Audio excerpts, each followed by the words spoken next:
Things first-time buyers don't always know. Hi, I'm Manda Walker, the mortgage coach, and today I wanted to talk to you about 6 things that sometimes first-time buyers don't always know. How do I know this? Well, I've had clients when as a first-time buyer. I've also experienced things myself when I was a first-time buyer. The first thing is, what is a mortgage? Some people are actually afraid to ask. They know they've got to get one to get a property, but what actually is it? What's the difference between just getting a personal loan from the bank and getting a mortgage? Right, basically, in a nutshell, a personal loan is personal to you. It isn't linked to anything. You're the one responsible for paying for it, and it is an unsecured loan. A mortgage is secured against the property that you're purchasing. Therefore, if you can't keep up repayments, then unfortunately the bank or building society can take that property from you in order to pay the loan back. In contrast with a personal loan, it goes against your credit, they'll take you to court, that kind of thing will happen, but it isn't secured against anything.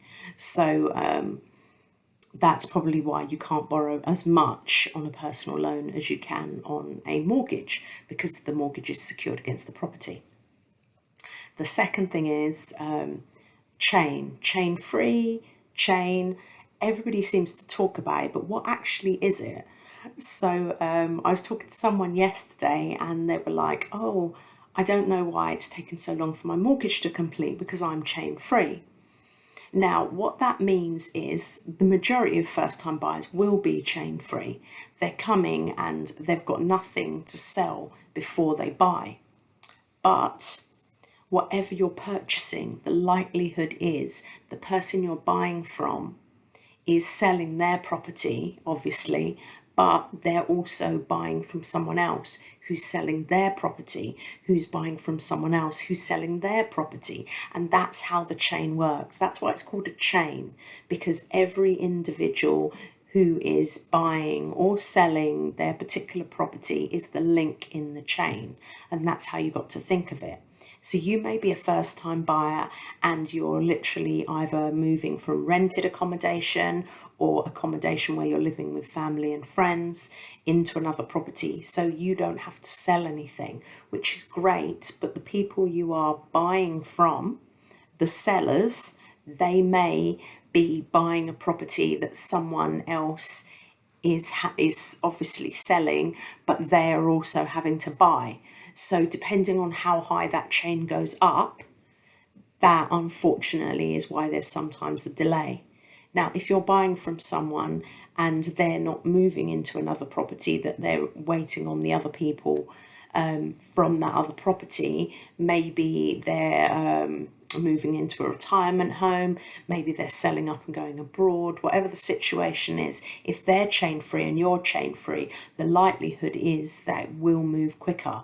But if they're not chain free and they're having to rely on someone else and the other people are having to rely on someone else, we can see how long this will be delayed. So that is what chains are. The other thing is buildings and contents insurance. Now, buildings and contents insurance, also called B&C insurance, is to cover the building and the contents, exactly what it sounds like. But what isn't always known by the first-time buyers, and you can read this in your mortgage offer, that you need to have building and contents insurance on exchange, not on completion. So basically what that means is the day that you exchange contracts and you sign a copy and they sign a copy and then you exchange it and you sign a copy and they sign a copy, that is your exchange date. It's also the date the deposit is given, but it's not the completion date. According to the bank, and you will see this in your mortgage offer as I've stated, you do need to be insured. So make sure that's organised for exchange, because sometimes that can hold things up, and it also is a little bit of a shock when you're exchanging and then the day before your solicitor says, can they have a copy of your insurance details, and you look at them blankly. And then you have to rush around getting the insurance all organised within a day. I mean, no one needs that stress, right? So just make sure your building and contents, as soon as you've got the mortgage offer, start getting quotes, start looking into it. The majority of the time, your protection, it's called protection, your insurance, there's a protection team who does the insurance basically. Now, with us, I have a protection team that I work with, and they do all the insurance, and they're great. Most mortgage advisors do either do the protection, the insurance themselves, or they know someone. So rely on them. It's always good when it comes to solicitors, insurance, whatever you need. Go to your mortgage advisor, and they should have some good contacts. It's always good to get referrals from people that you've spoken to before. The next thing is costs. So there are other costs other than the normal costs. Make sure you've put aside money for refurbishment and for actually physically moving your stuff from wherever you're living to the new property. This is a cost that is sometimes overlooked, and then you get to complete, you've got the keys, everything's sorted, and then you want to do a lick of paint around some of the rooms. Some of the rooms need a few things a bit more than that. It might possibly need rewiring, and you literally have no budget because you've spent all your savings on the deposit. Sometimes step back, think, on this particular property, what other things would I need? Get some quotes in, speak to the seller and say, do you mind if we get some people to come round? I mean, the thing that I found most important for me was when I bought my first ever property, being allowed to go in and measure up for curtains. Because the day you move in, they take their curtains out and you've got blank windows, and you don't really want people looking in your property. So if you can measure up for curtains, get that organised, then the day you complete, you can go and you can do that. The other thing is, and this is a bit rude, but toilet roll.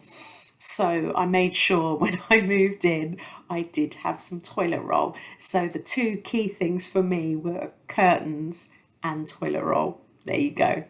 The next thing to be aware of is make sure that you've got the money for the other things that like solicitors and valuation. Sometimes your mortgage broker can get you a mortgage that has a free valuation, so double check that, and even free legal.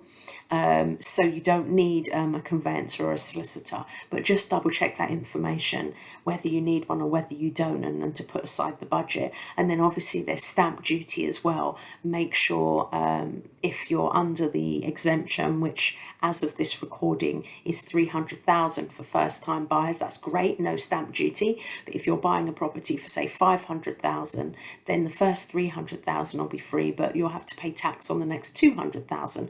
So there's and I'll put the link in the chat, an actual calculator for stamp duty, and then you can use that to calculate if you need to pay any at all. The next thing is monthly costs. So decide what you're going to pay monthly, decide what you're paying up front. For instance, the house insurance, are you going to pay it monthly? You're going to pay it up front.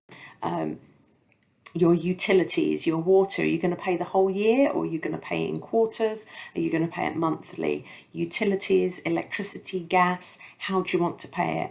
And whichever you decide, make sure you budget for that. So whether you're saving up every month and then putting it into an account, and at the end of the year paying it all off, paying one lump sum, an annual fee, or you're actually having a direct debit and it's coming out of your account on a monthly basis.